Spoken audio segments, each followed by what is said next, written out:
So you're, as you said before, the spokeswoman for climate change. Mhm.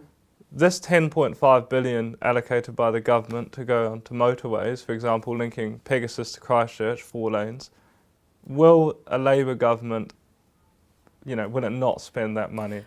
What we've said is that we will fund rail by reallocating out of the Land Transport Fund, because we see the Land Transport Fund being a transport fund, not just a roading budget. But we've got no plans to cancel any of those motorways. I think that what we see is that we've got to actually have both. That none of the mooted roads for Canterbury are anything that we've said that we would cut. We're seeing that actually the uptake of EVs will actually mean that cars actually don't contribute as much to emissions, and transport emissions won't be as much of a problem as they will be in the future.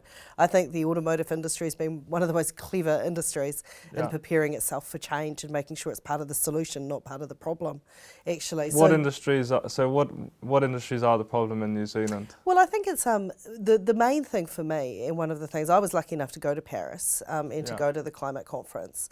And the main thing that struck me is New Zealand has no plan.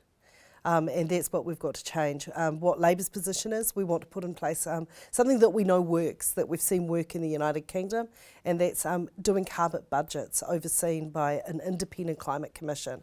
So they actually have a plan of where you are cutting emissions from. So while our emissions have gone like this over the last 20 years, the UK's have gone like that, and that's the kind of path that we need to get on. But that's also because a lot of England or the United Kingdom's industrial base has been moved overseas, whereas here, our economy focused on agriculture is growing. Do you think that there will come a time when we can't grow the number of cows in New Zealand?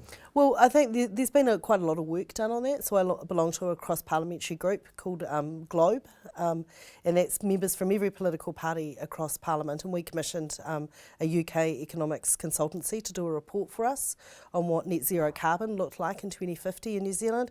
Of course, there's always going to be some agriculture. It's not an this or then, but what we have to do is start making decisions about our future land use decisions that takes into account all the costs, and one of those costs are our greenhouse gas emissions. So Labour is committed to bringing agriculture into the emissions trading scheme. We've always said it. When we devised the scheme, we said it was all sectors, all gases. What I do want to do, and something that we've signalled really strongly that we'd want to do, is we want to have a science-led discussion about the relative impacts of the short-run gases, which methane is one of, which I say they're here for a good time but not a long time, versus the long-run gases, so nitrous and carbon. Methane, the debate is about whether it's around for 8 or 20 years. Carbon and nitrous, they're around for centuries or longer. So can we do ways of charging within our emissions trading scheme that are differentiated according to impact and harm? But that's got to be a science-led discussion. Do you think there's further room for growth for our dairy industry?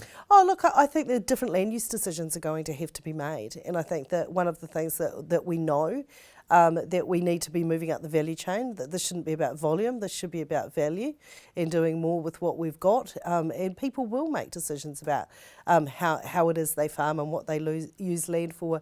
I mean, I look at some of the land that when I was a child growing up was sheep country, it's now vineyards. I mean, Marlborough is a really good example of that New Zealand's agricultural history is absolutely full of people making different choices about land use and responding to different market signals. And one of those market signals that will be sent is bringing agriculture into the ETS, because people will have to charge for all the costs associated, will have to pay for all the costs associated with what they're doing. What's your message to farmers who think, oh, here we go, the Labour Party again?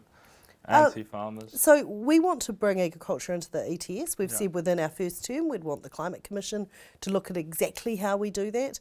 But we want to do that in our first term because unless we start doing it, and we do it in a very gentle way, people would pay only 10% of their emissions since 2005. So it would be an eased transition into the program. If we leave this too late, it's going to be short and it's going to be sharp, and it will cause a shock. And that's what we want to avoid anywhere in our economy, is shocks occurring.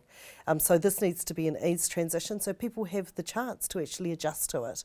And if we don't do that, then we are going to cause real agony in the rural sector, and that's not something that I want to be a part of. The other side of this that everyone needs to realise, if we don't pay for if farmers don't contribute to our emissions and the emissions that are being produced by their sector, then someone's going to have to pay if we're going to meet our Paris commitments, and that will be the taxpayers of New Zealand. Or we could buy some credits from Georgia or Russia or somewhere. Well, that's exactly how the taxpayer will pay. Yeah. But here's the rub, is that post-2020 we don't even know if we can buy credits overseas. There is no international market. And you must have heard, all sides around that, how bizarre it seems that you can buy a country for, a country of a huge land mass can sell these carbon credits to.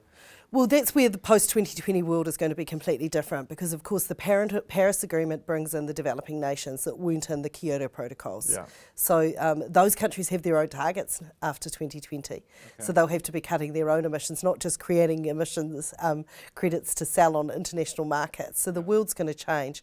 But what the world has also said, and was really clear at the Paris conference, there will be no international markets until we can sort out the transparency rules, until we can all be assured that there's actually environmental integrity in any of the credits being sold. So we've got a government at the moment whose plan to meet our Paris commitments is to buy about 80% of our reductions on international markets that A, don't exist, and B, we don't know how much they'll cost even when we get to them. So I think that's also a really risky financial plan that we're being put in by not cutting our own emissions domestically here at home. Okay. Well, thank you, Megan. That was good to have you in. Oh, we awesome. finish on the show. We play a piece of music of the politician's choice. So you get with to no choose warning. any number you'd like. Okay. I was listening to it yesterday. It's one of my all-time favourites. Dominion Road. Dominion Road. Okay. Mm-hmm.